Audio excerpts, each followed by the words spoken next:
Two poor, curious, and determined twin sisters explore an abandoned house on the outskirts of their neighborhood. Inside, they hear faint knocking coming from the attic and decide to investigate, even though they are afraid. When they force the lock, they discover a dehydrated man in shock, unaware that he is a reclusive millionaire. The girl's simple gesture triggers a revelation so profound that it changes the lives of all three forever. If this story interested you, don't forget to subscribe to our channel and tell us what city you're watching us from. We'll keep going. The black Bentley moved silently through the tree-lined streets of Millfield, Massachusetts, attracting curious glances from the few locals out on that crisp October morning. Behind the wheel, Ethan Reynolds gripped the steering wheel tighter as familiar landmarks appeared through the windshield. 25 years had passed since he'd last seen this place, yet everything seemed frozen in time. The white church steeple, the brick library, the sprawling oak trees that canopied Main Street. At 40, Ethan had achieved what most would consider the American dream. His tech security company had made him a silent fortune. He owned properties in Manhattan, San Francisco, and London. His name appeared occasionally in business magazines, though he declined most interview requests. To the outside world, Ethan Reynolds was the epitome of calculated success, methodical, reserved, and unfailingly precise. No one knew about the bottled water he kept within arm's reach at all times, or the nightlights that burned in every room of his penthouse, or how he insisted on sitting near exits in restaurants and avoided crowded elevators.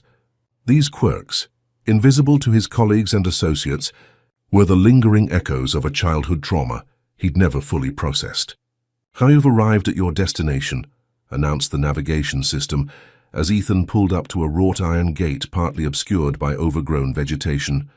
Beyond it stood Hillcrest Manor, a two-story Victorian house with peeling paint and boarded windows. The property sat on the outskirts of Millfield, isolated from neighboring homes by acres of unkempt grounds and tall trees. Ethan had purchased the property through a shell company 3 months earlier. The realtor had been eager to unload the place, mentioning something about the house being difficult to sell due to its state of disrepair and unfortunate history. Ethan hadn't asked for elaboration. He punched in the gate code and drove up the gravel driveway. Dead leaves swirled in the Bentley's wake as he approached the house. For a moment he sat motionless in the car, staring at the imposing structure. What was he doing here? Had he lost his mind coming back to Millfield? The logical part of his brain, the part that had built his fortune through calculated risks and strategic decisions, told him to turn around, drive back to Boston, and catch the next flight to New York. Instead, he got out of the car. The house key was heavy in his hand. When he pushed open the front door, it creaked on rusty hinges. The air inside was stale, thick with dust and neglect. Ethan stepped into the foyer, his expensive Italian shoes leaving imprints on the dusty hardwood floor. "Home sweet home," he muttered to himself, setting down his leather weekend bag. The renovation team would arrive next week. They'd been given specific instructions: update the plumbing, electrical, and structural elements, but preserve the original character of the house. Ethan wanted to spend this first week alone, getting a feel for the place before construction began. He methodically toured each room, taking inventory. The first floor featured a grand parlor, a formal dining room, a study with built-in bookshelves, and a kitchen with outdated appliances from the 1980s. As he moved from room to room, Ethan placed bottled water on every available surface: side tables, windowsills, countertops. A habit formed long ago. The second floor held 4 bedrooms and 2 bathrooms. Ethan had arranged for minimal furnishings to be delivered, just a bed, a desk, and some essentials in the master bedroom. He wouldn't need more for his temporary stay. But it was the attic that drew his attention. At the end of the upstairs hallway, a narrow door led to a steep staircase. Ethan paused at the entrance, his heart rate accelerating slightly. Confined spaces had always triggered his anxiety. Yet he forced himself to climb the steps. The attic stretched the length of the house, with sloping ceilings and small dormer windows that let in weak streams of afternoon light. Dust particles danced in the beams. The space was emptier than he expected, just some old furniture covered in sheets and several cardboard boxes stacked in the corner. Ethan approached the boxes, curiosity overcoming his discomfort. The first contained old dishes wrapped in yellowed newspaper. The second held Christmas decorations, glass ornaments and tangled strings of lights. The third box, however, made him pause. Inside were newspapers, dozens of them, dating back to the late 1990s. One headline caught his eye.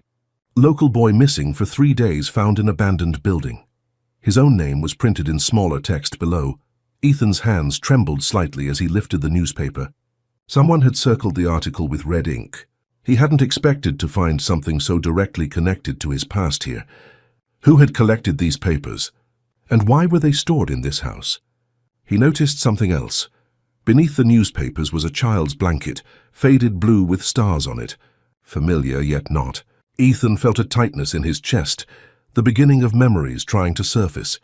He quickly replaced everything and closed the box. That night, after unpacking and ordering takeout from the only Chinese restaurant in town, Ethan sat in the study with his laptop open, but ignored.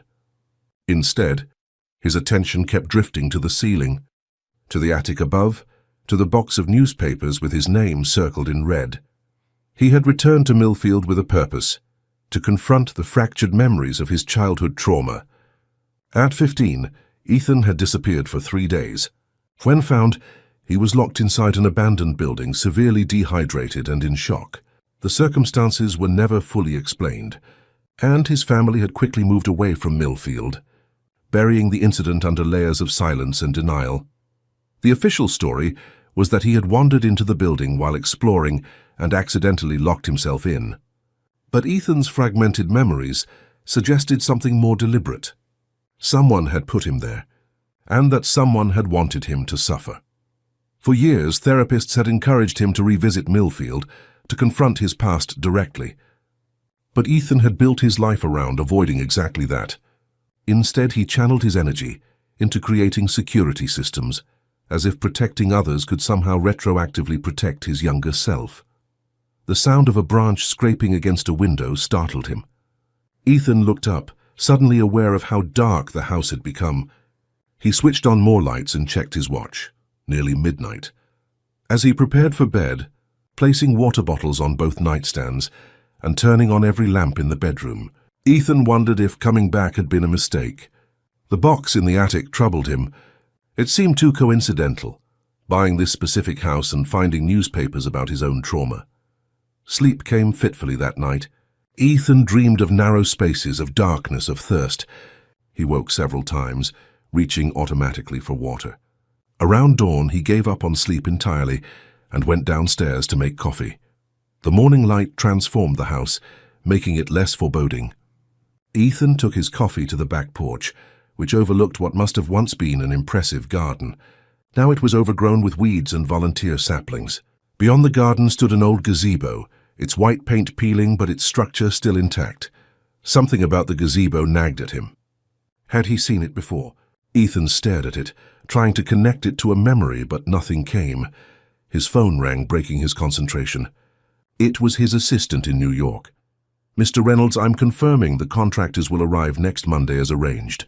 They've requested clarification about the attic renovations. Do you still want the original door preserved or replaced with something more modern?" Ethan hesitated. "Keep the original door," he said finally, "but make sure it can't lock accidentally from the inside. In fact, make sure none of the doors in the house can lock without a key." "Of course, sir. And the board meeting scheduled for next week?" "I'll attend virtually. I'm staying in Massachusetts longer than originally planned." After ending the call, Ethan returned to the attic. The box of newspapers seemed to be waiting for him. This time he removed them all, spreading the articles across the dusty floor. Each one detailed a different aspect of his disappearance and discovery. Teen. Found dehydrated in abandoned mill building. Reynolds. Family declines comment on son's ordeal. Police. Close investigation into Millfield. Disappearance. The articles contained details he'd forgotten or repressed.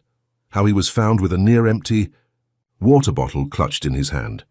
How he kept repeating, "It's dark up there," when first discovered. How the building had been scheduled for demolition the very next day. Something else caught his attention. Several articles mentioned that the abandoned textile mill where he was found had been designed by architect Vernon Reynolds in the 1920s. The name sent an uncomfortable jolt through Ethan's body. Vernon Reynolds, his great-uncle, a distant relative he barely remembered except for a stern face and cold eyes at occasional family gatherings. Ethan searched through more papers, finding a small article about Vernon Reynolds' architectural legacy in Millfield. The piece mentioned several buildings, including a residential masterpiece called Hillcrest Manor. With growing unease, Ethan realized he was sitting in a house designed by the same man who had designed the building where he was trapped as a teenager. It couldn't be. Coincidence. He pulled out his phone and searched for information about Vernon Reynolds. There wasn't much. A brief Wikipedia entry mentioned his contributions to New England architecture in the early 20th century and his eccentric design preferences, particularly his fascination with hidden spaces and rooms. Ethan felt a chill that had nothing to do with the October air seeping through the attic's thin walls. He had been drawn to this house specifically, had felt compelled to buy it without fully understanding why. Now he wondered if some part of him had recognized the connection all along. He gathered the newspapers and returned them to the box, his mind racing. If Vernon Reynolds had designed both buildings, what other connections might exist? And why had Ethan been locked in the abandoned mill building all those years ago? The fragmented memories that had haunted him for decades suddenly seemed like pieces of a larger puzzle, one that might finally be assembled here, in this house in this town that he'd spent half his life trying to forget. As he descended the attic stairs, Ethan felt both dread and determination. He hadn't come back to Millfield simply to confront his past. He'd come to understand it, and perhaps finally to escape it. Across town, 16-year-old twins Lily and Emma Carter walked home from Millfield High School, their identical blonde ponytails swinging in rhythm. Despite being mirror images physically, the sisters possessed distinctly different personalities. Lily, older by 7 minutes, carried a camera around her neck and paused frequently to photograph architectural details of the historic houses they passed. Emma, the more practical of the two, consulted a map on her phone. "We've documented almost every historic building in the east part of town," Emma said, checking items off their digital list. "We still need to cover the outskirts for our project." Their AP history assignment required creating a visual archive of Millfield's architectural heritage. What had started as schoolwork had evolved into a passionate side project for the twins, who shared a fascination with the stories embedded in old buildings. "Did you hear about the old Hillcrest Manor place?" Lily asked, adjusting her camera strap. "Mrs. Peterson at the Historical Society said someone finally bought it, after sitting empty for like forever. Probably some developer who'll tear it down and build condos," Emma replied, tucking a strand of hair behind her ear.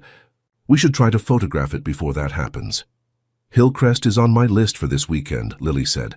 "It's supposed to have these amazing dormer windows and original Victorian detailing." The girls turned onto Cedar Street, where their modest 2-story house stood in a row of similar homes. Their Aunt Sarah's gardening skills were evident in the well-tended flower beds that lined the front walk, a splash of color against the house's pale blue siding. Sarah Carter had raised the twins since they were 8, when their parents had been involved in a serious accident that left them unable to care for their daughters. The girls rarely spoke about this part of their past, having adapted to their new normal under their aunt's loving but no-nonsense care. "We're home," Emma called out as they entered through the kitchen door. The scent of something baking greeted them. Their aunt emerged from the living room, reading glasses perched on her nose and a stack of bills in her hand. At 43, Sarah managed to run a successful catering business from home while raising her nieces. Her once auburn hair now showed strands of silver, and laugh lines framed her eyes. "There are oatmeal cookies cooling on the rack," she said. "How was school?" "Mrs. Abernathy loved our concept for the architecture project," Lily said, dropping her backpack on a kitchen chair. "We're thinking of going out to photograph Hillcrest Manor this weekend." Sarah's expression shifted subtly. "Hillcrest? That old place on the hill? I thought it was abandoned." "Someone bought it," Emma explained, already reaching for a cookie. "We want to document it before they renovate it and ruin all the original features." Sarah seemed to consider something before speaking. "That house has a history, girls. People around town have always been superstitious about it." "What kind of history?" Lily asked, immediately interested. She lived for these local legends and historical footnotes. Sarah shrugged. Just old stories. The architect who designed it was supposedly eccentric, built strange features into his buildings. Hidden rooms, unusual layouts. I think there was some scandal connected to him back in the day. That makes it even more interesting, Lily said, eyes lighting up. Maybe we can include some of those stories in our project. Just be careful if you go out there, Sarah cautioned. And call me when you arrive and when you leave. We will, the twins promised in unison. Later that evening, as the girls worked on homework in their shared bedroom, Lily researched Hillcrest Manor online. There wasn't much information available, just a few mentions in articles about local architecture and a blurry black and white photograph from the 1930s. Listen to this, she said to Emma, who was solving math problems at their desk. Hillcrest Manor was designed by Vernon Reynolds in 1927. Reynolds was known for incorporating secret passages and hidden rooms in his designs, supposedly inspired by his interest in mystery novels. Creepy, Emma commented without looking up from her calculus. There's more, Lily continued. Reynolds designed several buildings in Millfield, including the old textile mill that was demolished in the late 90s. She scrolled down further. Oh, weird. There's a mention here of a boy who went missing and was found in that mill building before they tore it down. This caught Emma's attention. What happened to him? Doesn't say much. Just that he was found locked in a room after being missing for 3 days. Lily clicked on another link. The boy's name was Ethan Reynolds, probably related to the architect. Do you think the new owner of Hillcrest knows about its history? Emma wondered. Probably not, Lily replied. Who buys a house because of some creepy architect ancestor? The twins fell silent, each absorbed in her own thoughts. Outside their window, darkness settled over Millfield, the streetlights casting pools of yellow on the quiet street. Saturday morning arrived with perfect fall weather, clear blue skies and just enough chill in the air to justify the matching scarves the twins wore as they set out on their bicycles. Their cameras and notebooks were packed in their backpacks, along with water bottles and granola bars. Text me when you get there, Sarah reminded them as they pedaled away, and be back for dinner at 6. The ride to Hillcrest Manor took 30 minutes, mostly uphill. By the time they reached the rusted iron gates, both girls were breathing hard. It's open, Emma noticed, pointing to the gap in the gate. Someone's been here recently. Maybe the new owner? Lily suggested, already lifting her camera to photograph the ornate ironwork. These gates are gorgeous. Look at the detail in these curls. They wheeled their bikes through the opening and followed the gravel driveway that wound through overgrown grounds. When the house came into view, both girls stopped to stare. Hillcrest Manor was larger than they had imagined, an imposing Victorian with a wraparound porch, multiple chimneys and the dormer windows Lily had mentioned. Despite its dilapidated condition, peeling paint, missing roof shingles and boarded-up windows, the house possessed undeniable grandeur. This is amazing, Lily breathed, snapping photos rapidly. Look at those gingerbread trims, and the stained glass in that transom window. Emma, always more cautious, noticed other details. There's a car parked around the side. Someone's definitely here. Maybe they'll let us look inside if we explain about our project, Lily suggested hopefully. Or maybe they'll call the cops and report us for trespassing, Emma countered. Let's just take exterior shots today. For the next hour, the twins circled the house, photographing architectural details and taking notes. Lily was particularly fascinated by the attic windows, small diamond-shaped openings that peered out from under the eaves like watchful eyes. I wonder what the attic looks like, she mused. Probably full of cool old stuff. As they moved around to the back of the house, they discovered an overgrown garden with the remains of stone pathways and a dilapidated gazebo. While Emma photographed the garden layout, Lily wandered toward a cellar entrance. The doors lay flat against the ground, one hanging partially open. Curiosity pulled Lily forward. She peered down into the darkness, her camera forgotten momentarily. "Hello?" she called softly, not really expecting an answer. To her surprise, she heard something, a faint tapping sound coming from somewhere inside the house. She listened more carefully. The sound was rhythmic, almost deliberate. "Emma," she called to her sister. "Come listen to this." Emma joined her reluctantly. "We shouldn't be snooping around someone's basement, Lily." "Just listen," Lily insisted. "Do you hear that tapping?" Emma fell silent, concentrating. After a moment, she nodded slowly. It sounds like someone knocking? It's coming from inside, Lily said, excitement building in her voice. What if someone's trapped in there? That's ridiculous, Emma replied, but she didn't sound convinced. It's probably just a loose shutter banging in the wind. There is no wind today, Lily pointed out, and it's too regular to be random. Listen, it's like Morse code or something. The tapping continued, faint but persistent. 3 short taps, then 3 longer ones, then 3 short ones again. That's SOS, Emma whispered, her face paling. Someone signaling for help. The twins exchanged a look that communicated volumes without words, a silent conversation possible only between those who had shared a lifetime of experiences. We should check, Lily said finally. We should call someone, Emma countered. By the time they get here, it might be too late, Lily argued. What if someone's hurt? We can at least look. Emma hesitated, then nodded reluctantly. But we stick together. And at the first sign of anything weird, we leave and call 911.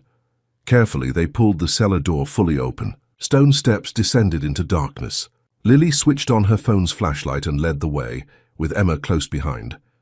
The cellar was damp and musty, filled with old furniture and discarded items. Cobwebs clung to the low ceiling, and their footsteps echoed on the concrete floor. At the far end, a door stood open, revealing a staircase that presumably led up to the main floor. Hello? Lily called again, louder this time. Is anyone here? Do you need help? The tapping stopped abruptly. Maybe they heard us, Emma whispered. The girls climbed the stairs to the main floor, emerging into a large kitchen with outdated appliances. Empty water bottles were scattered across the countertops, dozens of them. Some full, some partially empty. Someone's definitely staying here, Emma observed, picking up one of the bottles. This is weird. They moved through the kitchen into a hallway. The house was silent now, the tapping replaced by the subtle creaking of an old building settling. Hello? Lily called again. We heard tapping. Is someone here? A faint sound came from above them. Not tapping this time, but a thud as if something heavy had fallen. Upstairs, Emma said, pointing to the grand staircase that rose from the center of the hallway. The twins climbed the stairs slowly, alert to every sound. The second floor contained several bedrooms, one of which showed signs of occupation, a suitcase on a chair, a laptop on a desk, more water bottles arranged on every surface. This is getting creepy, Emma muttered. Someone has a serious thing for bottled water.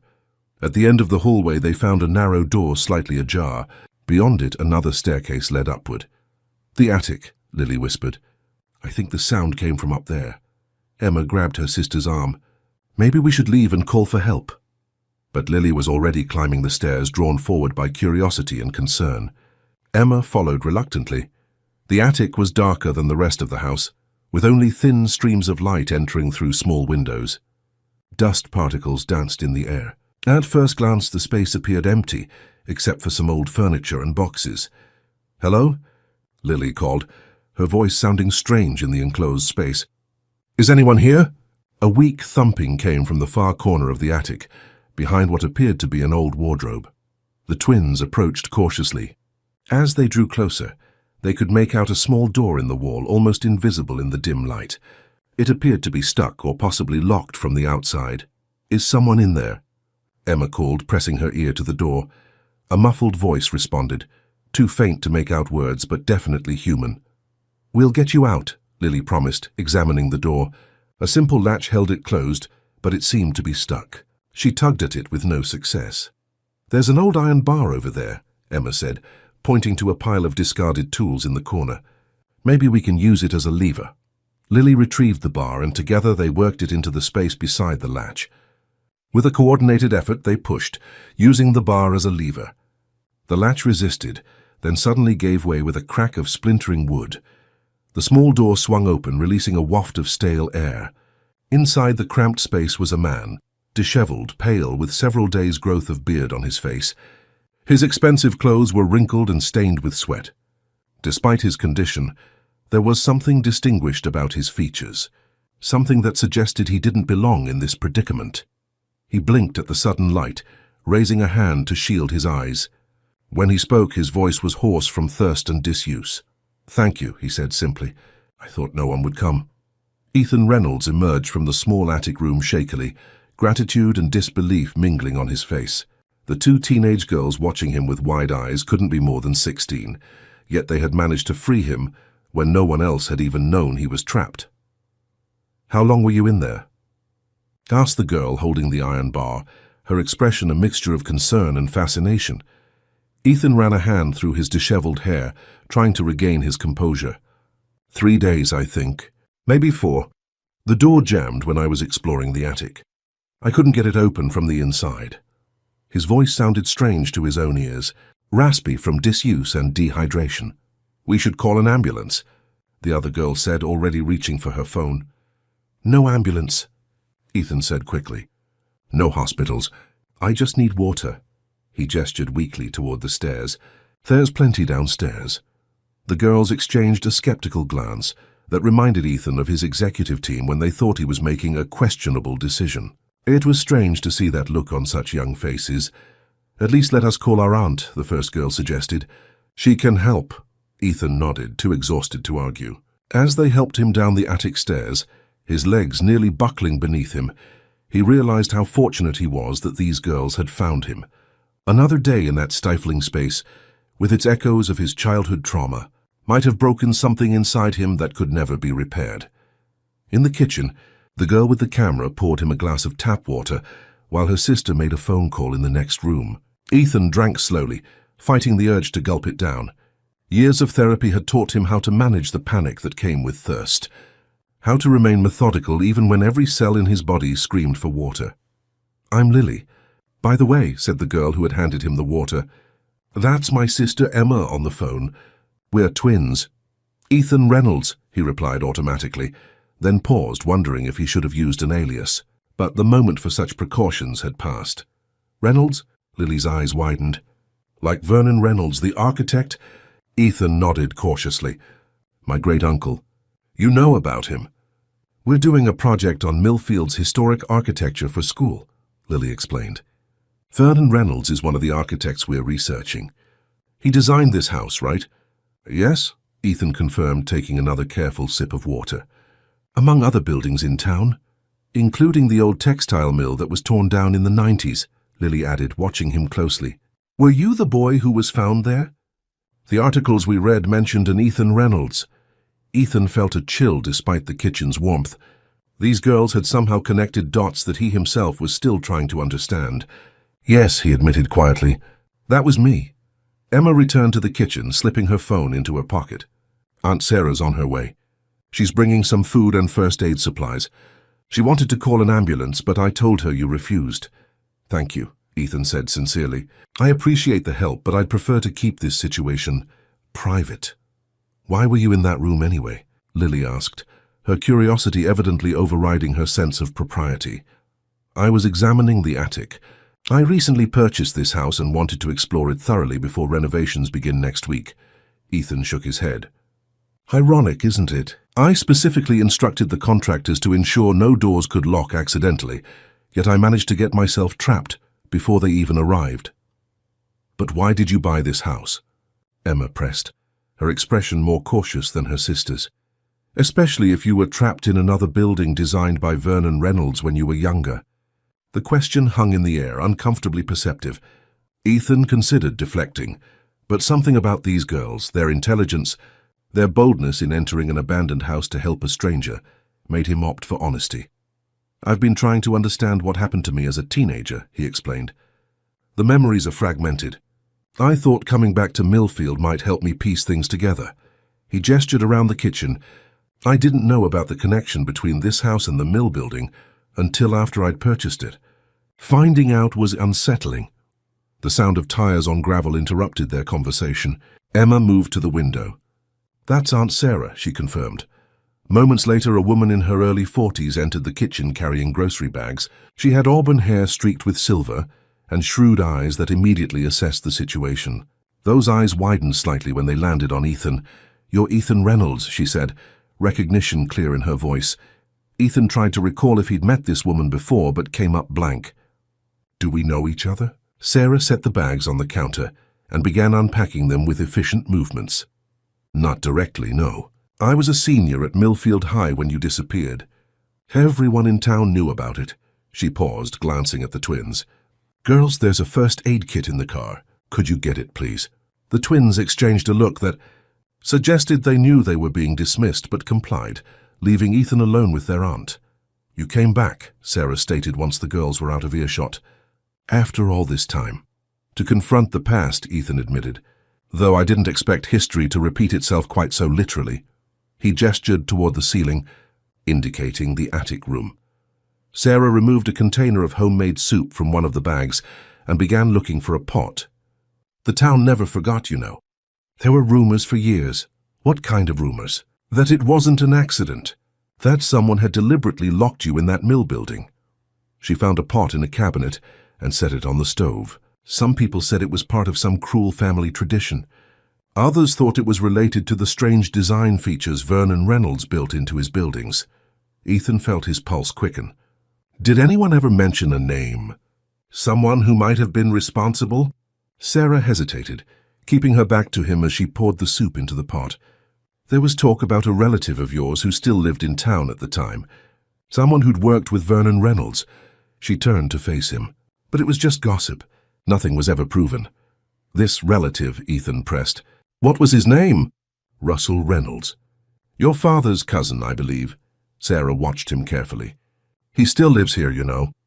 On the other side of town. Keeps to himself mostly. Russell Reynolds. The name struck a chord, bringing with it a vague memory of a tall figure with cold eyes and a voice that could cut like steel. Ethan had a fleeting image of large hands pushing him backward into darkness. Thank you for telling me this, he said quietly. Sarah nodded, turning back to the soup. The girls don't know any of this. They weren't born when it happened, and I've never mentioned it. She stirred the soup slowly. Millfield prefers to forget its uglier stories. The twins returned with the first aid kit, their cheeks flushed from the cold air outside. Aunt Sarah makes the best chicken soup in Massachusetts, Lily announced as she set the kit on the counter. It fixes everything. Almost everything, Sarah amended with a small smile. She ladled soup into a bowl and placed it in front of Ethan along with a slice of bread. Eat slowly. Your stomach needs to readjust. Ethan followed her advice, taking small spoonfuls of the soup, which was indeed excellent. As warmth spread through his body, he felt his mind clearing, the fog of dehydration and panic receding. So what happens now? Emma asked, sitting across from him at the kitchen table. Will you go to the police about being trapped? Ethan shook his head. There's nothing to report. It was an accident, a stuck door in an old house. No crime was committed. But what about the newspapers in the attic? Lily interjected. The ones about your disappearance as a teenager. Someone collected those and stored them here. Don't you think that's suspicious? Ethan nearly choked on his soup. How do you know about those? We may have looked around a bit before we heard the tapping, Lily admitted, ignoring her aunt's disapproving look. We found a box with old newspapers. Your name was circled in red ink. Sarah frowned. Girls, I've told you about respecting private property. It's okay, Ethan assured her, though his mind was racing. Oh, you're right, Lily. Those newspapers raise questions. Someone collected articles about my disappearance and stored them in a house designed by the same architect who designed the building where I was trapped. It can't be coincidence. And now you got trapped again in another small space, Emma observed. That seems like more than coincidence, too. The kitchen fell silent as they all considered the implications. Outside, the afternoon light was fading, casting long shadows across the overgrown garden visible through the window. You should stay with us tonight, Sarah said suddenly. You're in no condition to be alone, and this house— She gestured around the kitchen. It doesn't seem safe. Ethan's instinct was to refuse. He'd built his life around self-sufficiency, around not needing or accepting help from others, but the thought of spending another night in this house, with its hidden rooms and unsettling connections to his past, made his skin crawl. That's very kind, he said finally. If you're sure it's not an imposition, we have a guest room, Sarah replied simply, and I'd feel better knowing you weren't alone after what you've been through. An hour later, Ethan found himself in the back of Sarah's practical sedan, a duffel bag with essentials beside him. The twins sat in the front, debating the merits of including Hillcrest Manor in their architecture project. We literally rescued someone from a hidden room, Lily argued. That's the most interesting thing about any building we've documented so far. But Mr. Reynolds might not want his experience included in a school project, Emma countered, glancing back at Ethan apologetically. It's Ethan, please, he corrected gently. And Emma's right. I'd prefer to keep today's events private, at least until I understand what's happening. The Carter home was modest but welcoming, a two-story colonial with blue siding and white trim. Inside, family photographs lined the walls of the living room, and comfortable, well-worn furniture filled the space. It was the antithesis of Ethan's sleek Manhattan penthouse, with its minimalist design and absence of personal touches. The guest room was small but comfortable, with a twin bed, a dresser, and a window that overlooked the backyard. Sarah provided clean towels and extra blankets, moving with the efficiency of someone accustomed to caring for others. Bathroom's down the hall, she explained. Girls' room is opposite. I'm at the end of the hall if you need anything. She paused at the door. There's a nightlight in the bathroom. I can leave the hall light on too if you prefer. Ethan looked at her sharply, wondering how she knew about his aversion to darkness. She met his gaze steadily. My brother, the girl's father, developed claustrophobia after a car accident, she explained. He couldn't stand being in the dark afterward. Always needed a light on. Always needed to know there was a way out. Yes, Ethan said softly. It's similar for me. Sarah nodded. Rest. We'll talk more tomorrow. After she left, Ethan sat on the edge of the bed, trying to process the day's events. He'd come to Millfield seeking answers about his past, only to find himself trapped in a situation that eerily mirrored his childhood trauma. And now he was staying in the home of strangers who seemed to know more about his family history than he did. The name Russell Reynolds kept repeating in his mind. His father's cousin, a man who had worked with Vernon Reynolds, a potential link between the past and present. Ethan pulled out his phone and searched the name. There wasn't much. A mention in a local business directory listing Reynolds Architectural Preservation with an address on the north side of Millfield, and a few references in articles about historic restoration projects in Massachusetts. He set the phone aside and lay back on the bed, exhaustion finally overtaking him. As he drifted toward sleep, his mind filled with fragmented images, a small room with sloping ceilings, a water bottle being passed through darkness, a child's blanket with stars, and always, the sensation of being trapped with no way out. In the morning, he would begin searching for Russell Reynolds. But for now, in this house filled with the quiet sounds of a family going about their evening routine, Ethan Reynolds allowed himself the unfamiliar luxury of feeling safe. Ethan woke to the unfamiliar sounds of a household coming to life, cabinet doors opening and closing, water running in pipes, voices murmuring downstairs. For a disorienting moment, he couldn't remember where he was. Then yesterday's events rushed back. The attic, the stuck door, the twins who had rescued him. Sunlight streamed through curtains he hadn't bothered to close the night before. Ethan checked his watch. 7:30 a.m. He never slept this late, even on weekends. At home in New York, his day would have already been underway for hours. Beginning with his 5 a.m. run in Central Park, followed by conference calls with international clients. He sat up slowly, taking inventory of his body. His throat no longer felt like sandpaper, and the pounding headache had subsided to a dull throb. The worst effects of his ordeal were fading, but the psychological impact remained. That familiar tightness in his chest when he recalled the small, dark space where he'd been trapped. After showering and changing into clean clothes from his duffel bag, Ethan made his way downstairs. The kitchen was empty except for a note on the table. Help yourself to breakfast. Coffee is ready. Sarah. He poured himself a cup from the carafe on the counter and looked around. The Carter home was lived in a way his own residences never were. Mail stacked on the counter, jackets hung haphazardly by the door, a half-completed jigsaw puzzle on a side table. It felt like a real home, not a showpiece. The back door opened, and Sarah entered carrying a basket of what appeared to be freshly cut flowers. You're up, she observed, setting the basket on the counter. How are you feeling? Much better, Ethan replied, raising his coffee cup in appreciation. Thank you for your hospitality. Sarah nodded, arranging the flowers in a vase. The girls already left for their weekend debate team practice. They'll be back around noon. She glanced at him. I'm assuming you don't want to go to the police about what happened. No, Ethan. Confirmed. As I said yesterday, it was an accident, an unfortunate coincidence. Sarah's expression suggested she wasn't convinced. 2 incidents, 25 years apart, both involving you being trapped in buildings designed by Vernon Reynolds. That's quite a coincidence. Ethan set his cup down carefully. You mentioned Russell Reynolds yesterday. My father's cousin. What can you tell me about him? Sarah sighed, abandoning her flower arranging to sit across from him at the kitchen table. Russell was the town oddball when I was growing up. He lived in that big house on Maple Street. Still does, I think. He was some kind of architectural preservationist, always fighting to save Vernon Reynolds buildings from demolition or renovation. How was he connected to my family? Ethan asked. He was close to your grandfather, from what I remember.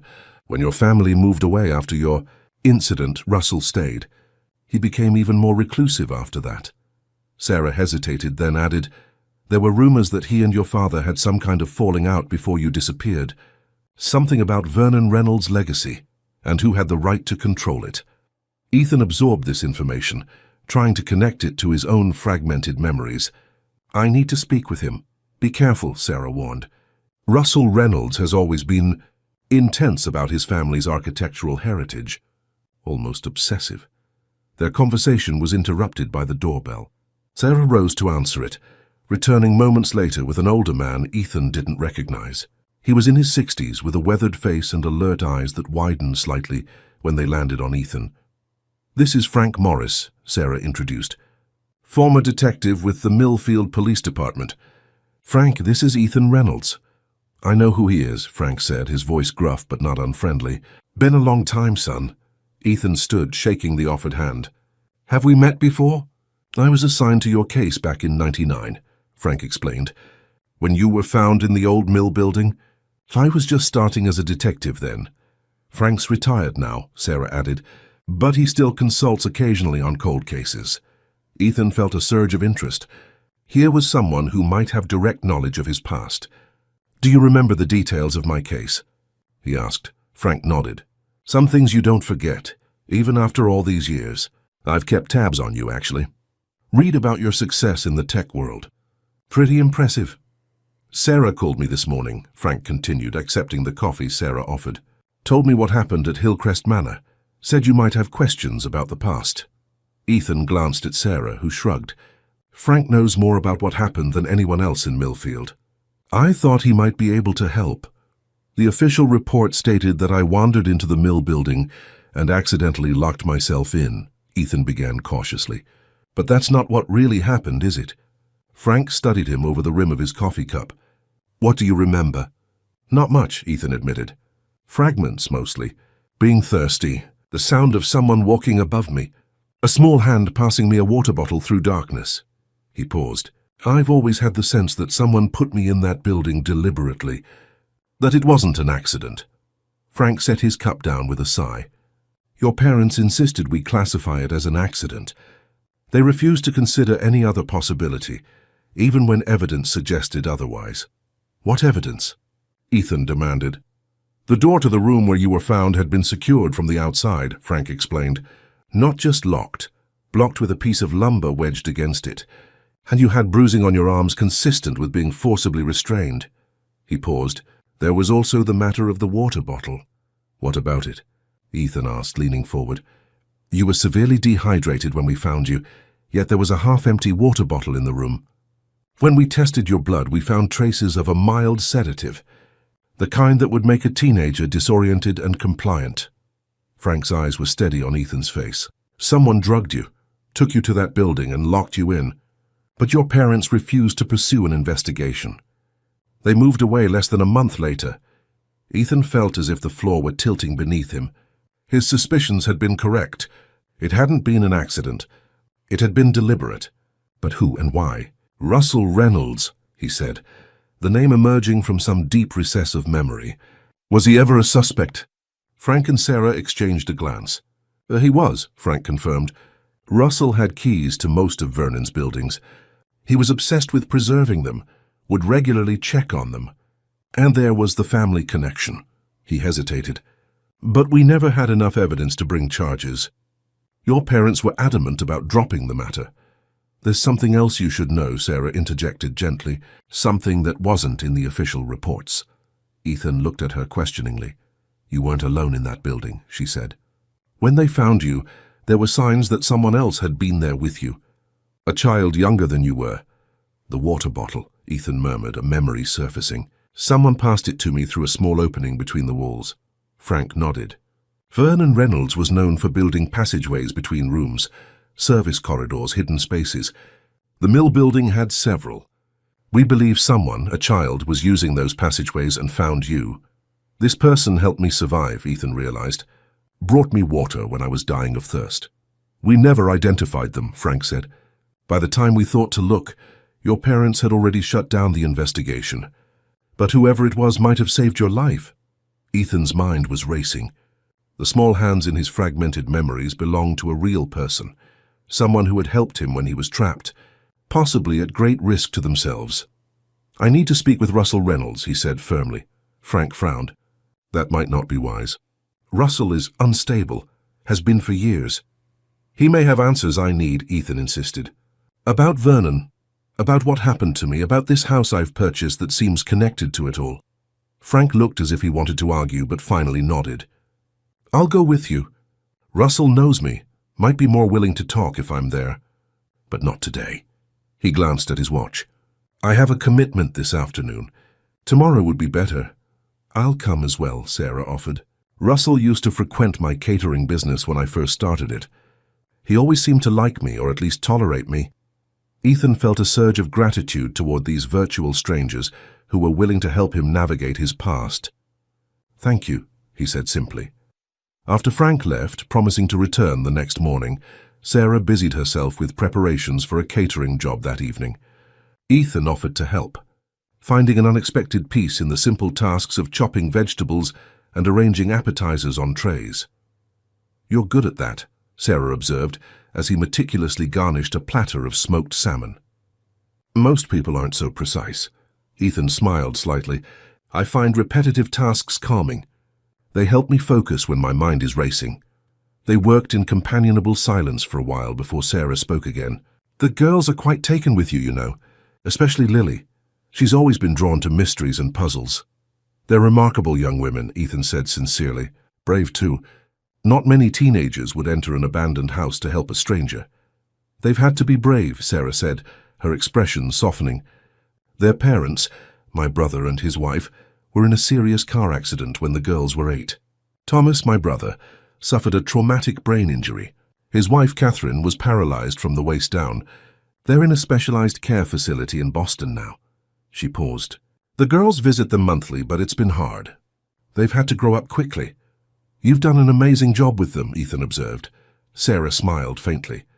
We manage. It hasn't always been easy financially, but we've made it work. She glanced at him. What about you, family? None to speak of, Ethan replied. My parents moved to Arizona after we left Millfield. I see them at Christmas, sometimes Thanksgiving. We're not close. He focused on arranging a sprig of dill. My father never approved of my career choices. He wanted me to join the family law firm. And instead you built a tech empire, Sarah remarked. I looked you up last night. Reynolds Security Systems. Very impressive, Ethan shrugged. I wanted to create something that made people feel safe. After what happened to me, security became important. The front door opened, followed by the sound of teenage voices and backpacks being dropped in the hallway. Moments later, Lily and Emma appeared in the kitchen doorway. Mr. Reynolds is still here. Lily exclaimed, clearly pleased, and he's helping with the Wilson wedding prep. It's Ethan, remember, he reminded her with a smile. And yes, your aunt has put me to work. Apparently I have a talent for garnish arrangement. Are you feeling better? Emma asked, her more reserved nature evident in her careful question. Much better, thank you. Your aunt has been very kind. Frank Morris came by, Sarah informed the twins as they raided the refrigerator for lunch ingredients. He's going to help Ethan talk to Russell Reynolds tomorrow. Lily's eyes widened. The creepy old guy who lives in that stone house on Maple? The one who yells at kids for walking on his lawn? That's him, Sarah confirmed. And he doesn't yell, Lily, he just expresses himself forcefully. He threatened to call the police when our debate team was selling cookies door to door last year, Emma recalled. Said we were disturbing the architectural harmony of the neighborhood. He's connected to what happened to me as a teenager, Ethan explained. I need to speak with him. Try to understand why I was locked in that mill building. The twins exchanged a look. We want to come too, Lily announced. Absolutely not, Sarah and Ethan responded simultaneously. But we're already involved, Lily protested. We rescued Mr. Reynolds, Ethan, from the attic. And we're researching Vernon Reynolds for our project anyway. This isn't a school project or an adventure, Sarah said firmly. Russell Reynolds is unstable, possibly dangerous. You two will stay here. Lily looked ready to argue further, but Emma placed a hand on her sister's arm, silently counseling restraint. After lunch, the twins disappeared upstairs to work on their school project, while Ethan helped Sarah load the catering supplies into her van. I should return to Hillcrest, he said as they closed the van's rear doors. I need to retrieve my car and some of my belongings. Sarah frowned. Are you sure that's wise? After what happened? I'll be careful, Ethan promised. I won't go near the attic. And I need my laptop and other essentials if I'm going to stay in Millfield longer than planned. Sarah still looked uncertain but nodded. Take my spare key so you can get back in. He'll be gone most of the evening with this catering job. Thank you, Ethan said, pocketing the key. For everything. Sarah studied him for a moment. You know, when I recognized you yesterday, I almost didn't say anything. Millfield is good at keeping secrets, at pretending the past doesn't exist, but some secrets fester if they're buried too long. She squeezed his arm gently. Be careful, Ethan. Whatever happened 25 years ago, someone went to great lengths to keep it hidden. After Sarah left for her catering job, Ethan borrowed her bicycle to return to Hillcrest Manor. The ride gave him time to think, to process the revelations of the morning. Someone had deliberately locked him in that mill building as a teenager. Someone else, a child, had helped him survive. And all of it somehow connected to Vernon Reynolds and his architectural legacy. As Hillcrest Manor came into view, Ethan felt a chill that had nothing to do with the autumn air. Yesterday he had seen it as merely an old house in need of renovation. Now it felt like a piece in a larger puzzle, one that he was only beginning to understand. He parked the bicycle by his Bentley and entered through the front door, which he'd left unlocked in his haste to leave with the Carters the previous evening. Inside, the house was quiet, dust particles dancing in the afternoon sunlight that streamed through the windows. Ethan moved efficiently, gathering his laptop, phone charger, and additional clothing from the bedroom. He deliberately avoided looking toward the attic stairs at the end of the hallway. As he was about to leave, a sound caught his attention, a soft thud from somewhere in the house. Ethan froze, listening. It could be just the house settling, an old building making the noises old buildings make. Then it came again, distinct, deliberate, the sound of a door closing. Someone else was in the house. Ethan stood motionless in the upstairs hallway, his senses heightened. The sound had come from downstairs, perhaps from the direction of the kitchen. He considered his options. The sensible choice would be to leave immediately, avoid any confrontation. But curiosity and a growing determination to uncover the truth about his past propelled him forward. He moved quietly down the stairs, placing each foot carefully to avoid the creaking steps. At the bottom, he paused again, listening. The house had fallen silent, but Ethan could feel a presence, that inexplicable awareness that he wasn't alone. "Hello?" he called, deciding that direct confrontation was better than this unnerving silence. "Is someone there?" No response. Ethan moved toward the kitchen where he'd heard the sound. The room appeared empty at first glance, the same water bottles scattered across the countertop, the same afternoon light filtering through dusty windows. Then he noticed something new, a folded piece of paper placed prominently on the kitchen table. He approached cautiously and unfolded the note. Written in neat, precise handwriting were the words, "Leave Hillcrest.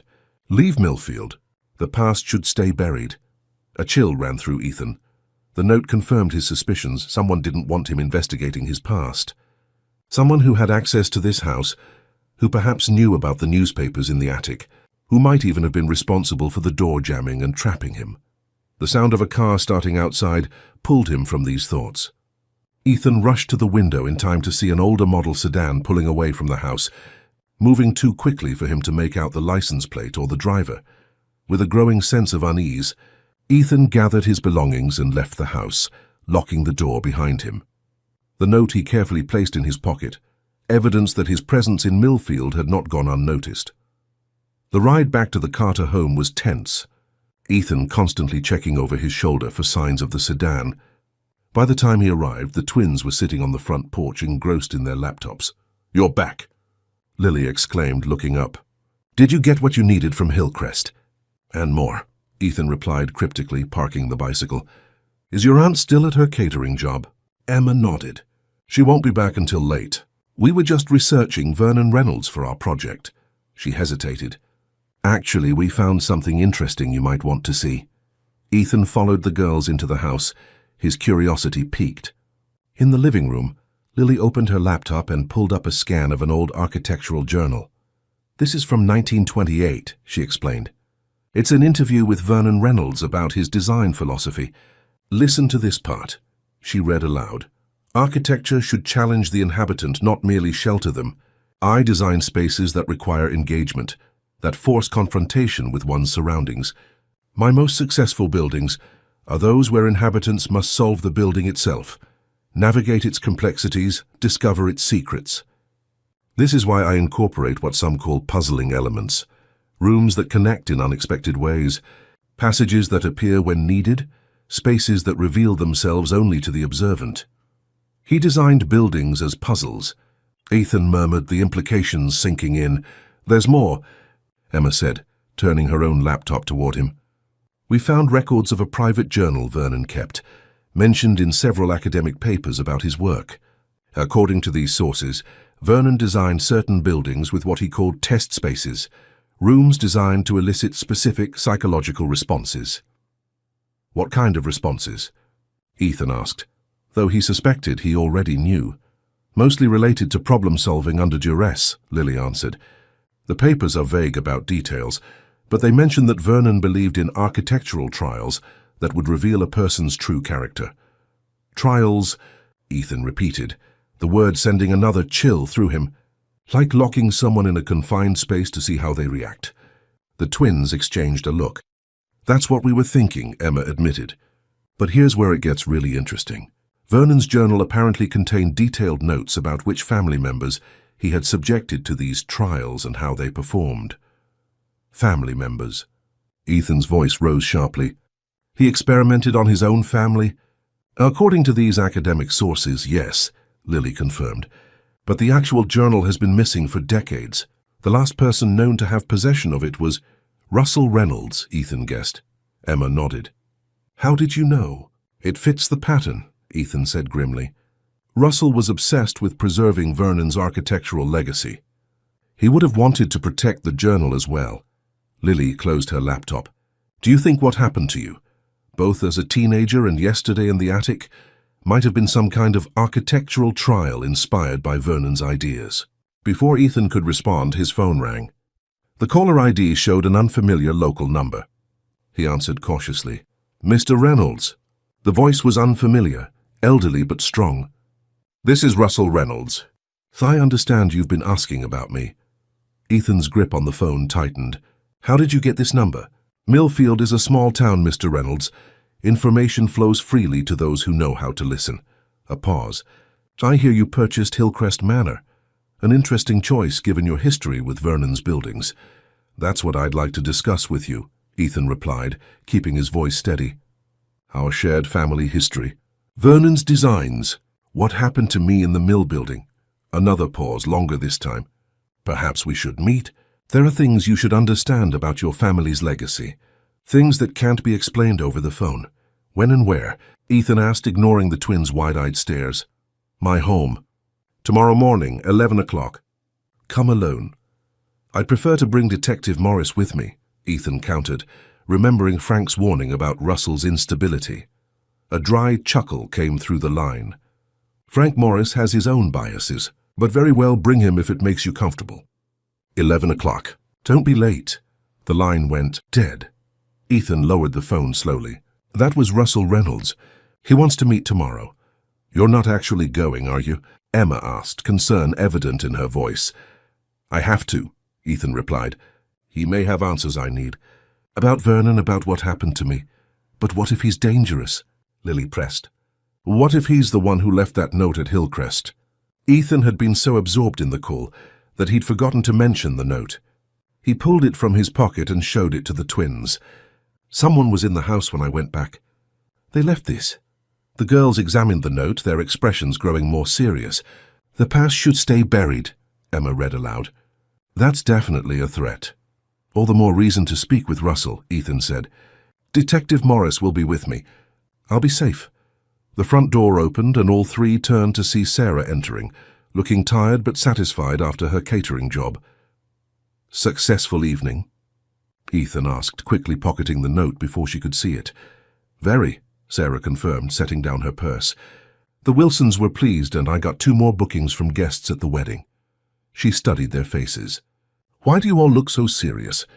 Did something happen? Before Ethan could formulate a response, Lily jumped in. We found information about Vernon Reynolds' architectural theories. He designed buildings as psychological tests and experimented on his own family members. Sarah's expression shifted from tired to concerned. That sounds disturbing, and unfortunately not surprising given what happened to Ethan. There's more, Emma added. Russell Reynolds called. He wants to meet with Ethan tomorrow. Sarah looked sharply at Ethan. And you agreed? Frank Morris will accompany me, Ethan assured her. I'll be careful. Sarah shook her head, a gesture of concern rather than disapproval. Russell Reynolds has always been eccentric, but in recent years, there have been rumors that he's become increasingly paranoid. People say he rarely leaves his house now, that he's convinced the town is conspiring to destroy Vernon's architectural legacy. All the more reason to approach him carefully, Ethan acknowledged. But I need to speak with him. He may be the only person who understands the connection between Vernon's designs and what happened to me. Sarah seemed about to argue further, but instead sighed. Just promise me you'll be cautious, and that you'll have Frank with you the entire time. I promise, Ethan said sincerely. After Sarah went upstairs to shower and change, the twins pulled Ethan back into their research, showing him old photographs of Vernon Reynolds' buildings and pointing out the architectural elements that appeared consistently across his designs. Narrow passageways, hidden rooms, unconventional layouts that forced inhabitants to navigate spaces in specific ways. It's like he was creating psychological mazes, Ethan observed, studying a floor plan of one of Vernon's commercial buildings. Places that disorient and challenge. Look at this, Emma said, pointing to a detail in the corner of the floor plan. This symbol appears in all his designs. It's like a signature. Ethan leaned closer. The symbol was simple but distinctive. A triangle with a circle inside it, bisected by a vertical line. Something about it triggered a memory, a fleeting image of the same symbol carved into wood. I've seen this before, he said slowly. In the mill building where I was trapped. It was carved into the door of the room. The twins exchanged a significant look. It's in Hillcrest too, Lily revealed. We saw it on the attic door, the one that was stuck. The implications hung in the air between them. Vernon Reynolds had marked the spaces he designated for his trials. The room where Ethan had been trapped as a teenager and the attic room at Hillcrest both bore this mark. There's something else, Emma said hesitantly. While you were getting your things from Hillcrest, we found a mention of Vernon's journal being divided into sections for different family members. One section was labeled ER Third Generation Trial. ER, Ethan repeated. Ethan Reynolds. But that's impossible, Lily objected. Vernon died in 1959. You weren't even born yet. No, Ethan said slowly, the pieces beginning to align in his mind. But Vernon could have created a system, a methodology for these trials that continued after his death. A tradition that Russell might have carried on. The theory was disturbing, but made a certain perverse sense. If Vernon had indeed designed psychological tests for family members and documented the results, someone like Russell, obsessed with preserving Vernon's legacy, might have continued the practice.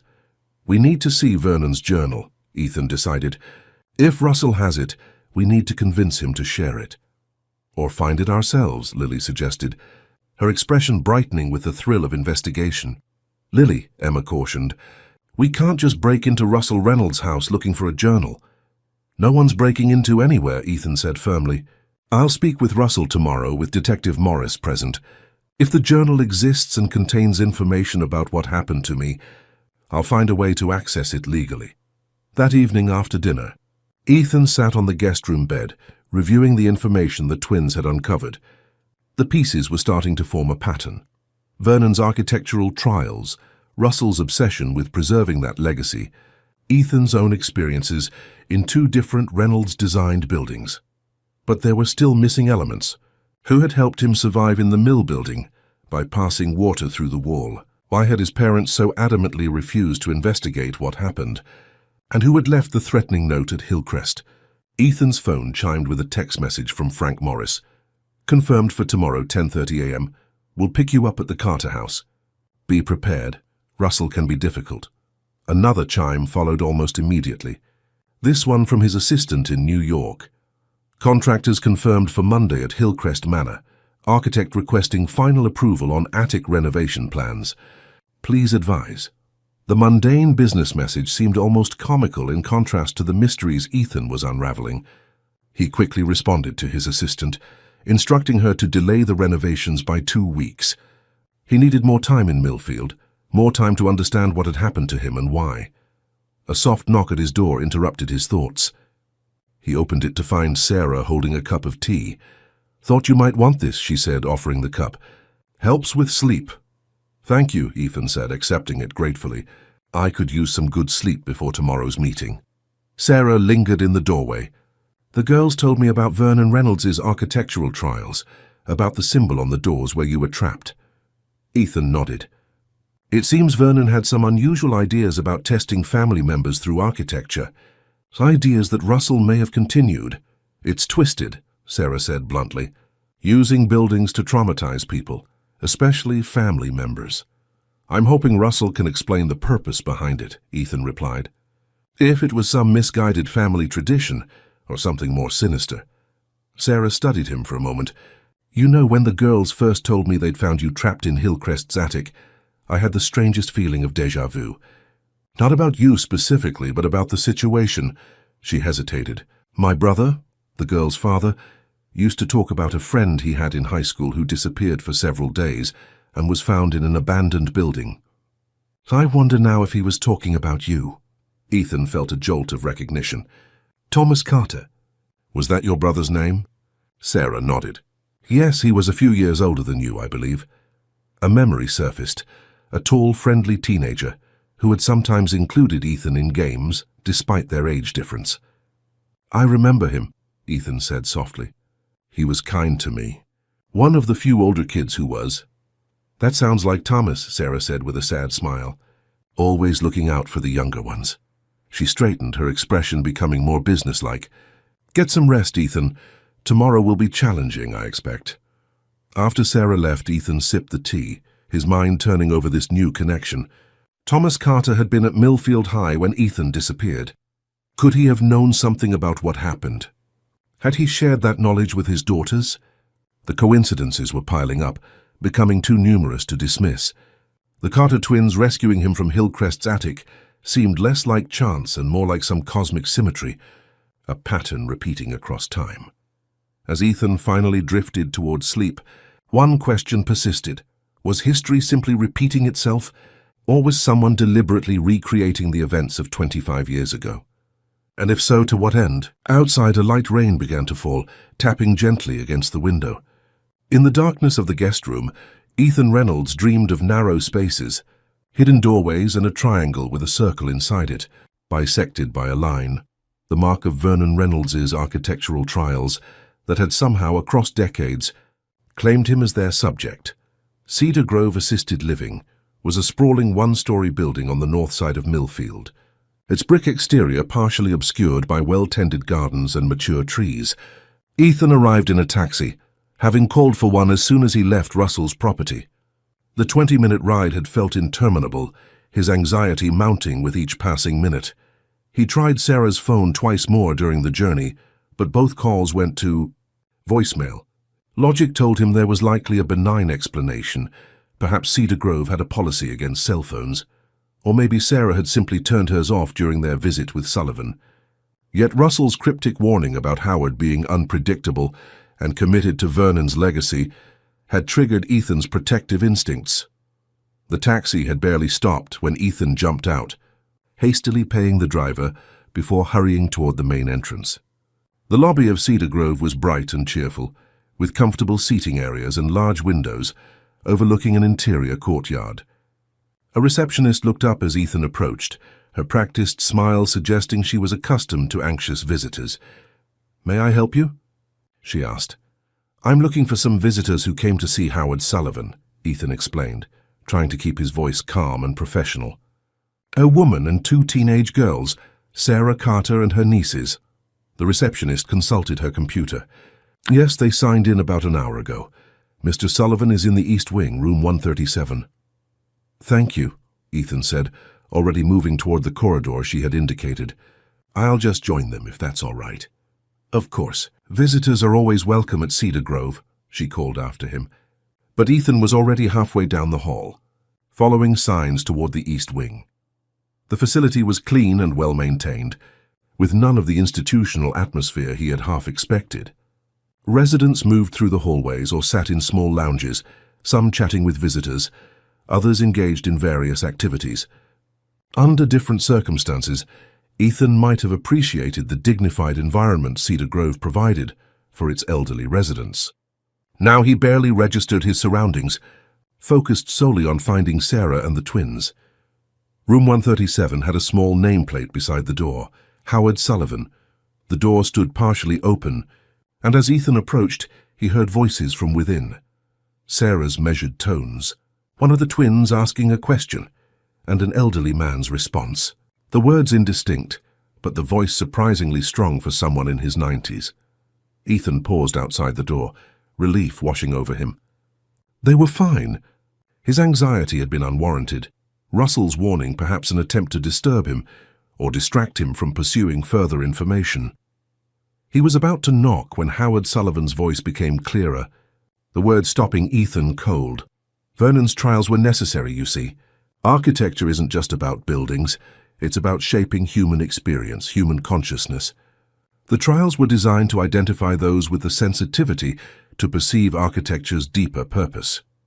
"But locking people in confined spaces against their will," came Sarah's voice, tense with controlled anger. "How could that ever be justified?" "You're applying conventional morality to visionary methodology," Sullivan replied, echoing Russell's words so precisely that Ethan felt a chill of recognition.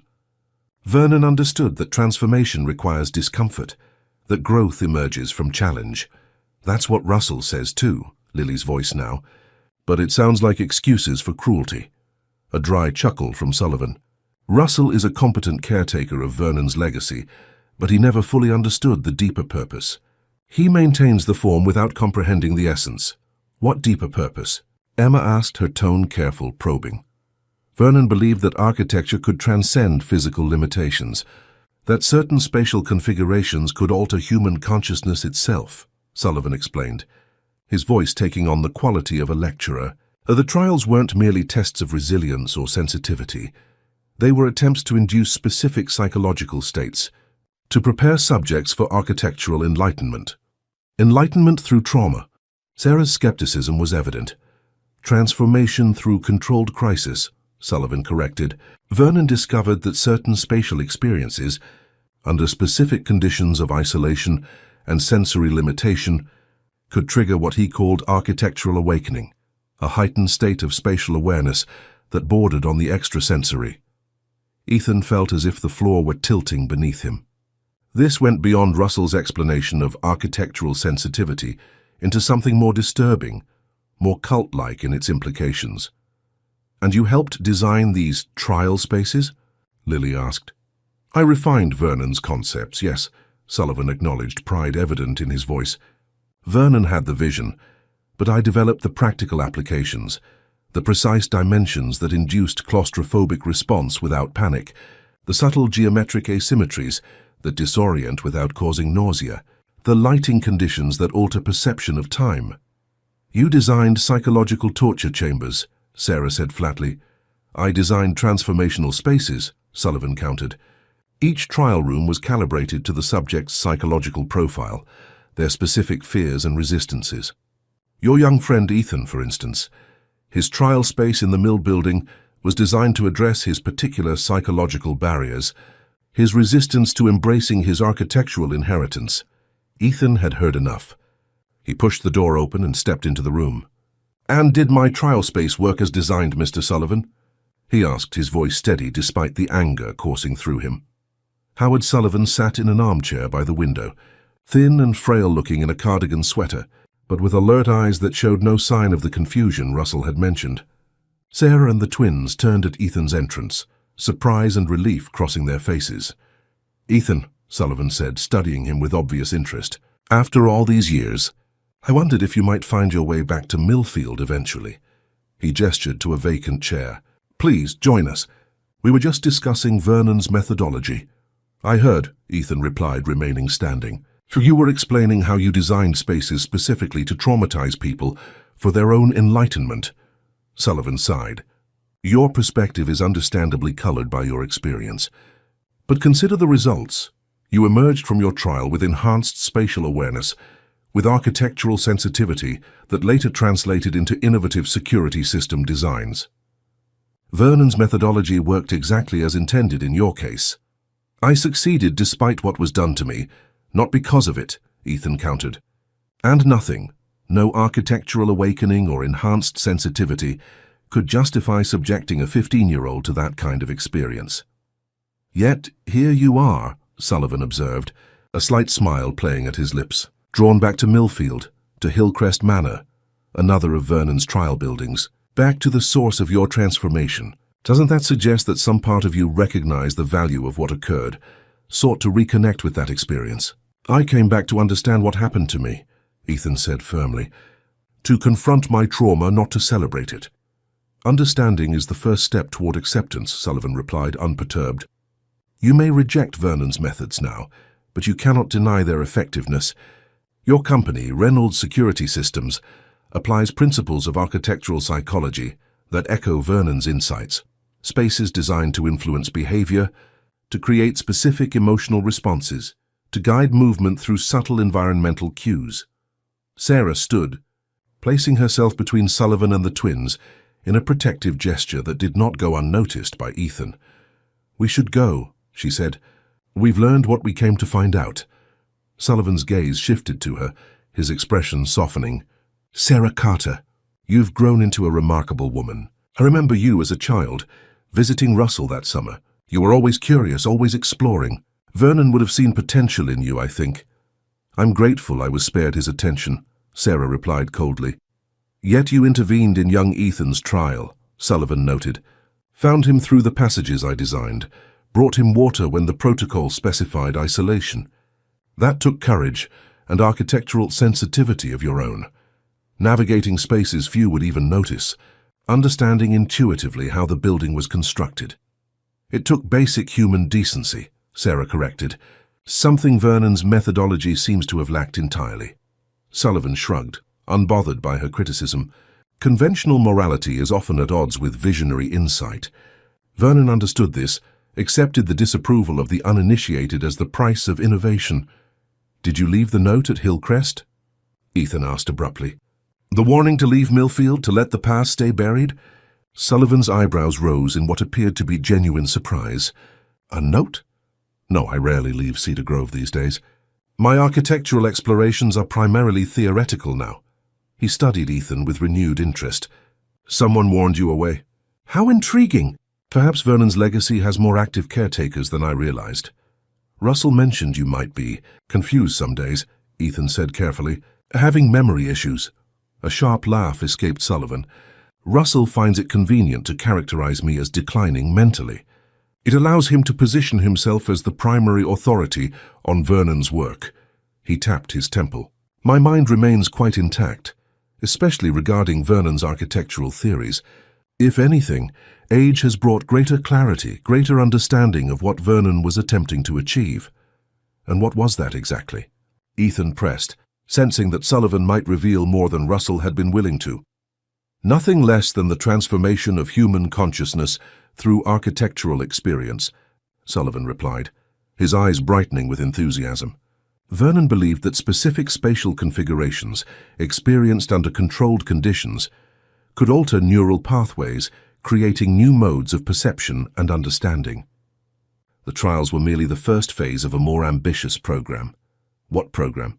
Lily asked, unable to contain her curiosity despite Sarah's protective stance. Sullivan smiled at her, seeming pleased by her interest. Vernon designed a sequence of architectural experiences, each building on the previous, culminating in what he called the ultimate space, a room designed to induce a permanent state of heightened architectural awareness, a kind of perpetual enlightenment. That sounds like brainwashing, Emma observed bluntly. A crude characterization, but not entirely inaccurate, Sullivan acknowledged. Vernon saw it as neural reprogramming through spatial experience, using architecture to reshape consciousness itself. Did he create this ultimate space? Ethan asked, disturbed by the implications yet needing to understand the full extent of Vernon's delusions. He designed it, Sullivan confirmed, but never built it. The plans exist only in his private papers, which Russell guards jealously. A shadow crossed his aged face. Vernon died before he could implement the final phase of his work.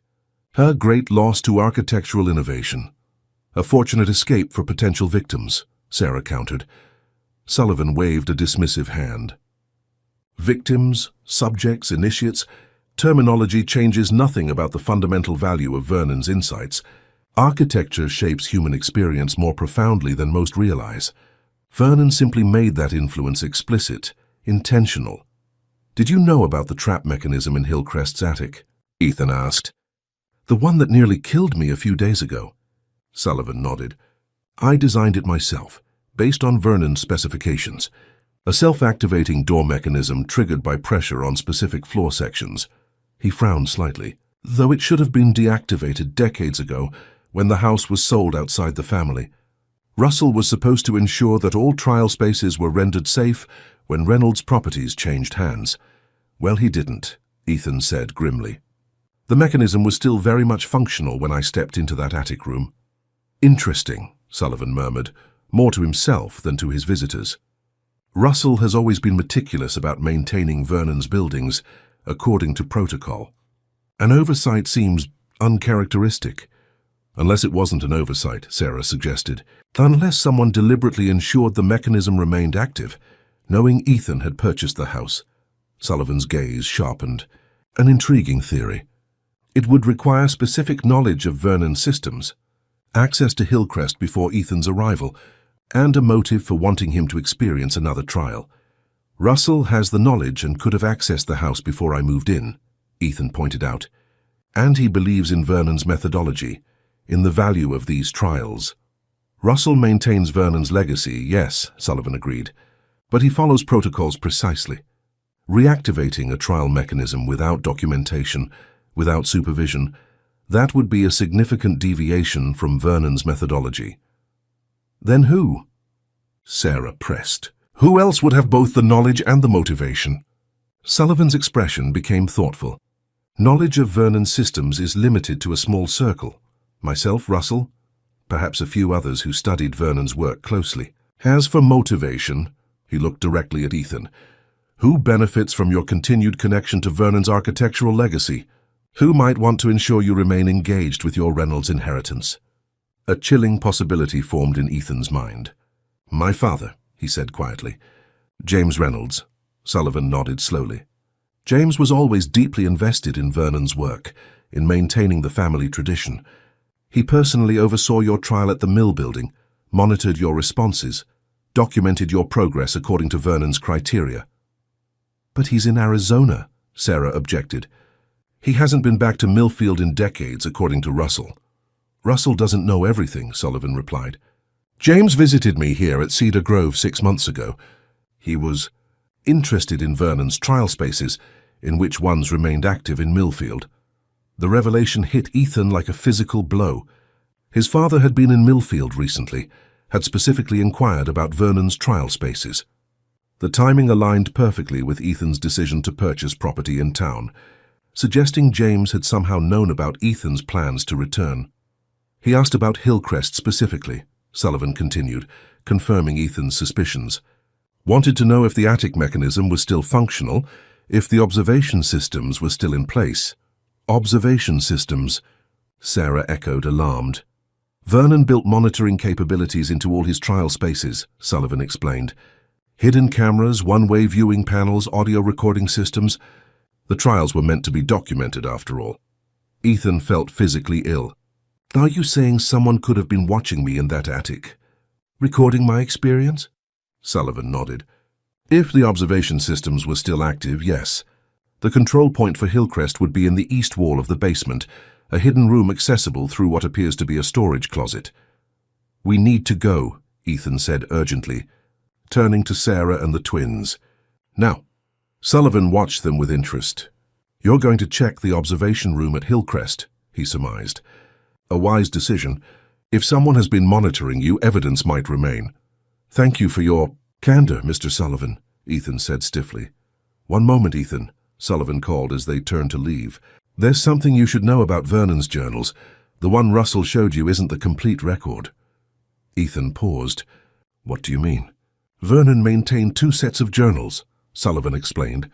The official record that Russell preserves so carefully, and a second, more personal set, documenting his private thoughts, his true ambitions for the architectural trials. The second journal would help you understand the full scope of what Vernon intended.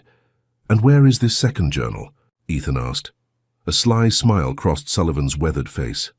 The last I knew, it was hidden at Hillcrest Manor, in a compartment beneath the gazebo floor. Vernon believed in embedding his most important insights into the architecture itself. The gazebo, Ethan repeated, remembering the dilapidated structure he had noticed on his first day at Hillcrest. How something about it had nagged at his memory. Vernon designed it specifically to house his private records, Sullivan confirmed. Their fitting repository, architecture containing the blueprint for architectural enlightenment. Thank you, Ethan said again, with more sincerity this time, for telling us the truth.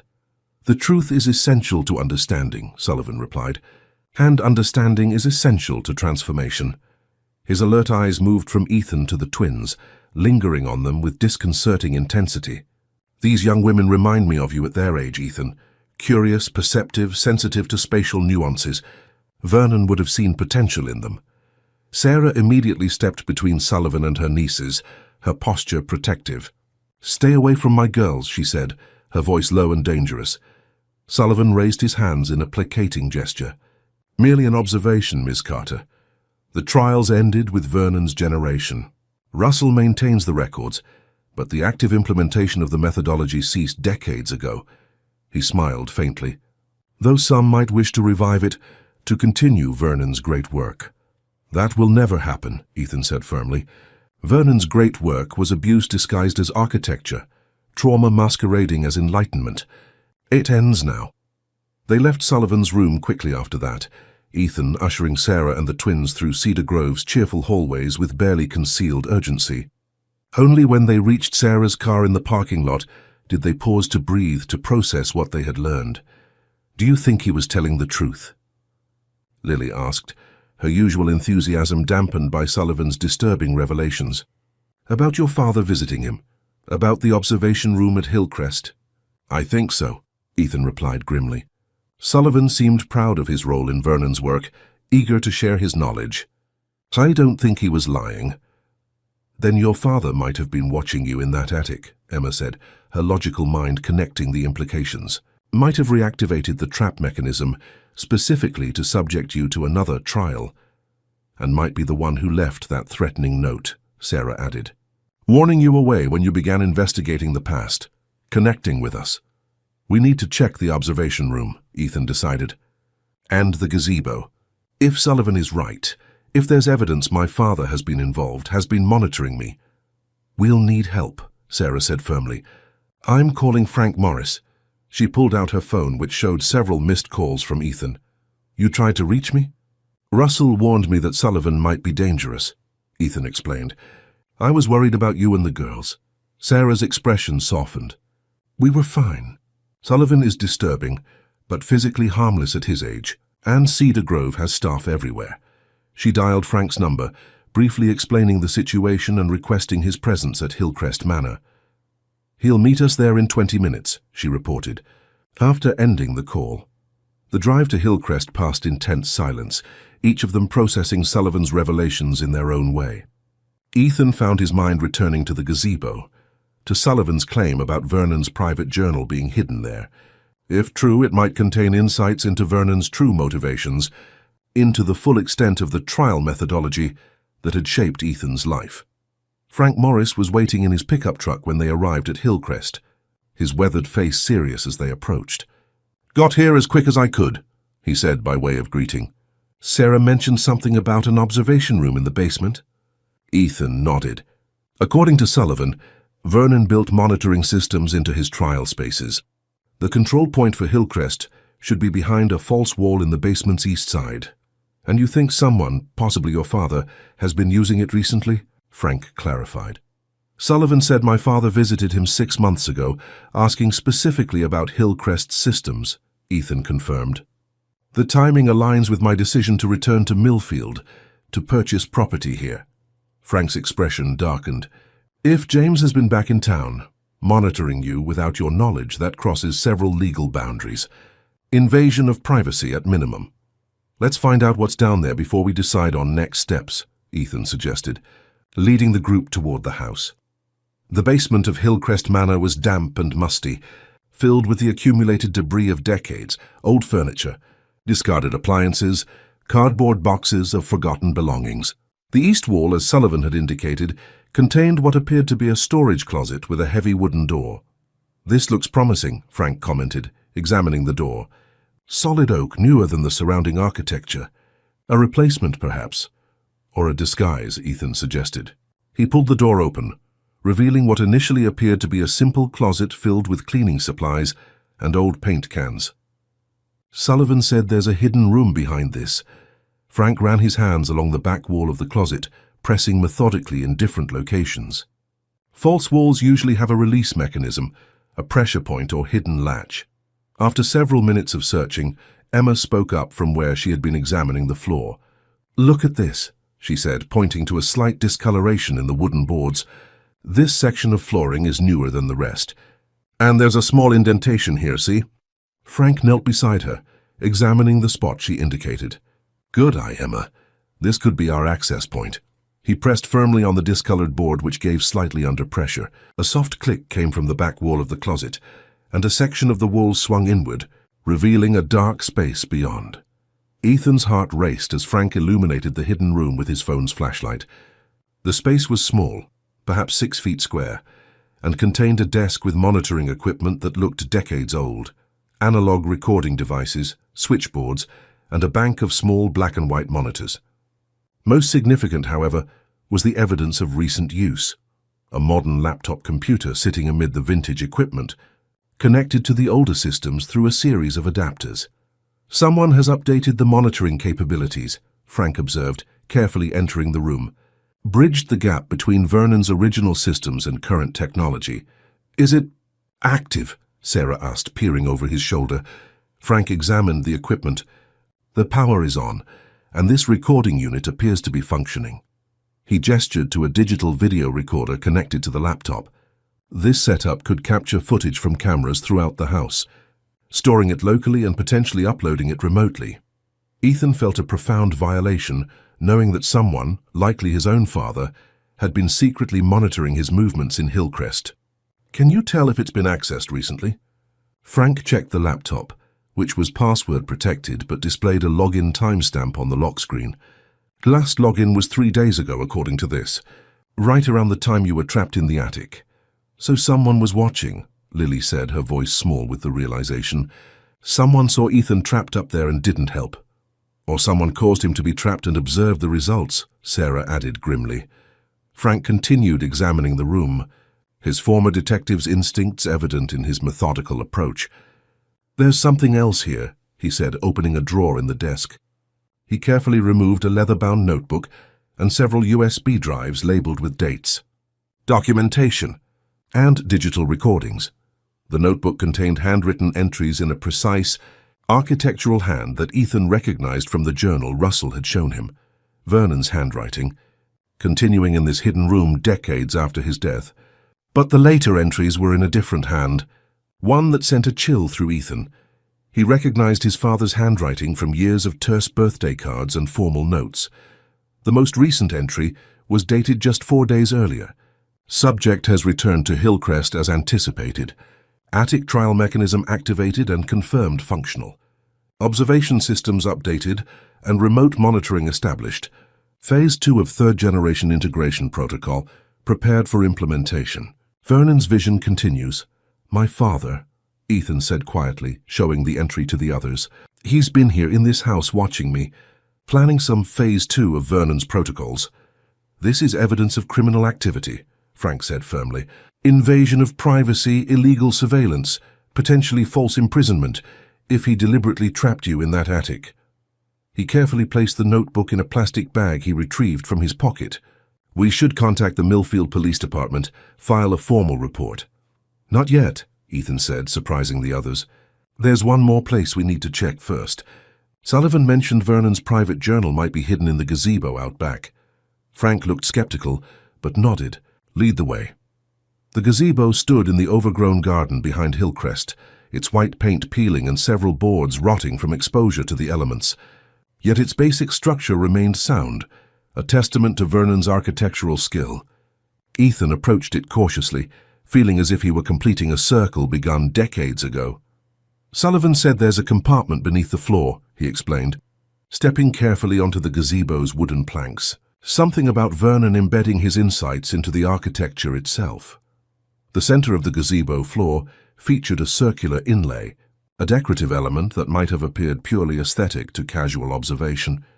But Ethan, studying it with new understanding, recognized Vernon's symbol worked into the pattern, the triangle circle line that had marked his buildings, his trial spaces, and even Ethan himself on the family diagram. Here, he said, kneeling beside the inlay. This is Vernon's mark. Frank joined him, examining the wooden inlay. The centerpiece looks like it might rotate, he observed, tracing the circular element with his finger. Try turning it clockwise. Ethan did so, meeting resistance at first, then feeling the mechanism give way as decades of disuse yielded to persistent pressure. The circular piece turned 90 degrees, then clicked into place.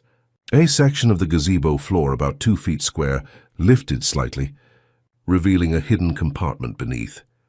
Inside lay a leather-bound volume, similar to the one Russell had shown him, but smaller, more worn. Beside it was a sealed envelope with ER written on it in fading ink. ER, Sarah read over his shoulder. Ethan Reynolds. How could Vernon have left something for you decades before you were born? Not just for me, Ethan realized.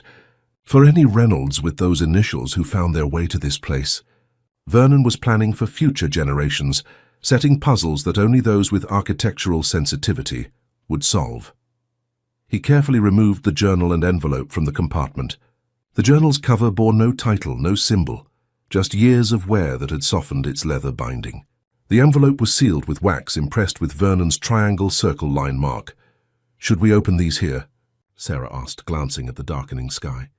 Evening was approaching, and with it a sense of unease about remaining at Hillcrest as night fell.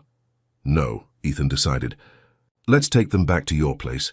I want to examine them carefully, and I'd rather not do it here, where my father might return at any moment. They secured the gazebo compartment and returned to Sarah's car, the journal and envelope carefully stowed in Ethan's bag. Frank followed them back to the Carter house in his pickup truck, the notebook from the observation room safely in his possession.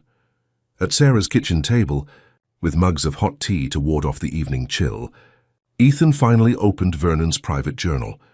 The first entry was dated 1937, the handwriting more personal, less formal than in the official journal Russell maintained. Architecture must be more than shelter, more than aesthetic pleasure. It must transform consciousness itself. My buildings will be instruments of awakening, tools to access heightened states of perception. The trials are not mere tests but initiations, passages from ordinary awareness to architectural enlightenment. My family will be the first to experience this transformation, to transcend the limitations of conventional spatial perception.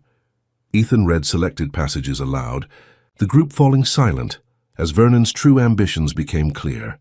The architect had not merely been testing family members for some inherited sensitivity, He had been attempting to fundamentally alter human consciousness through controlled architectural experiences.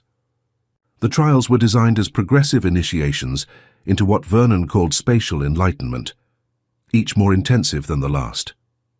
He was creating a cult, Frank said bluntly after Ethan had read several entries, using architecture as his medium, his own family as his subjects.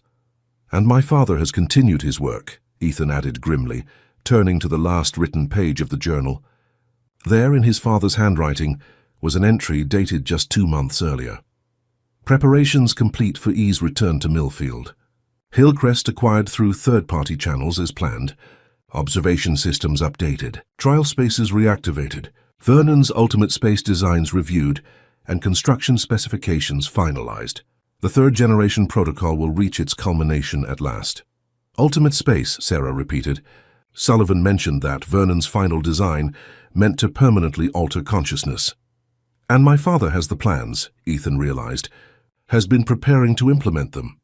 With hands that trembled slightly, he opened the sealed envelope addressed to ER. Inside was a single sheet of paper, yellowed with age, containing a message written in Vernon's precise hand. To the Reynolds who finds this message, your presence here confirms what I have long theorized, that architectural sensitivity transcends conventional lineage, that certain spaces call to those prepared to experience them. You have passed through trials designed to awaken your inherited potential, to prepare you for the ultimate space. Beneath Hillcrest Manor lies the foundation for my greatest work, a room designed to transform consciousness permanently, to induce perpetual architectural enlightenment. The plans are embedded in this house, in dimensions and proportions perceptible only to those with awakened sensitivity. Complete what I began. Build the ultimate space. Transform not just yourself but all who enter it. Architecture's true potential awaits your implementation. Vernon Reynolds. He was insane, Frank said flatly after Ethan read the message aloud. Genuinely delusional about architecture's psychological effects. But my father believes in this delusion, Ethan pointed out. Has been actively preparing to implement Vernon's ultimate space design, using me as part of the process. The question is, what do we do now? Sarah asked, glancing protectively toward the twins who had been uncharacteristically quiet during the revelations. I know what I'm going to do, Ethan said firmly. I'm going to ensure that Vernon's legacy ends, permanently. No more trials, no more traumatized children in the name of architectural enlightenment. He looked at Frank. Can you use what we found in the observation room to file charges against my father? Frank nodded slowly. Illegal surveillance, invasion of privacy, potentially false imprisonment, if we can prove he deliberately trapped you in that attic. It might be enough for an arrest warrant. And Hillcrest itself? Sarah asked. I'll have the trial mechanisms disabled, the observation systems removed, Ethan decided. Then, he hesitated, an idea forming. Then I'm going to transform it into something that actually helps people, that heals rather than traumatizes. Lily looked up, her natural enthusiasm returning. Like what? A community center, Ethan suggested, the concept taking shape as he spoke. A place for art, education, support services, a building that brings people together instead of isolating them. That's, Sarah began, then paused, her expression softening. That's a wonderful idea, Ethan, truly transformative. The twins could help design the programs, Ethan continued, warming to the concept. Their architecture project could evolve into something practical, something that benefits Millfield. Emma and Lily exchanged excited glances. We could have a library, Emma suggested, and art studios, and a garden in the back where the gazebo is, Lily added, with a reading circle and places for outdoor activities.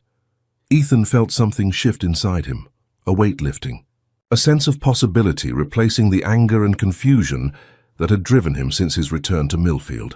Vernon had sought to transform consciousness through isolation and trauma.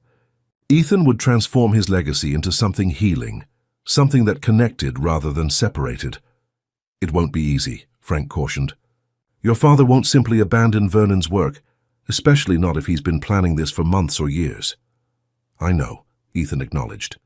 But he's just one man, driven by a delusion. We're a community, driven by something stronger. Sarah reached across the table, covering his hand with hers. Whatever comes next, you're not facing it alone. Not this time. Ethan looked around the table at these people who had become, in just a few short days, more like family than his own blood relations had ever been. Sarah, who had saved him twice, once as a child passing water through a wall, and again by opening her home to him when he needed sanctuary. The twins, whose courage and curiosity had freed him from the attic and helped uncover the truth about Vernon's legacy. Frank, whose commitment to justice had persisted across decades. "Thank you," he said simply, "all of you."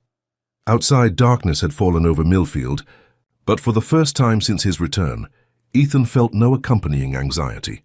No need to surround himself with light and water to ward off the memories of confinement. Vernon had designed his trial spaces to isolate, to create dependency and fear. But the ultimate result, one the architect could never have predicted, was this moment of connection, of shared purpose. In the weeks that followed, Ethan's vision for Hillcrest Manor began to take shape.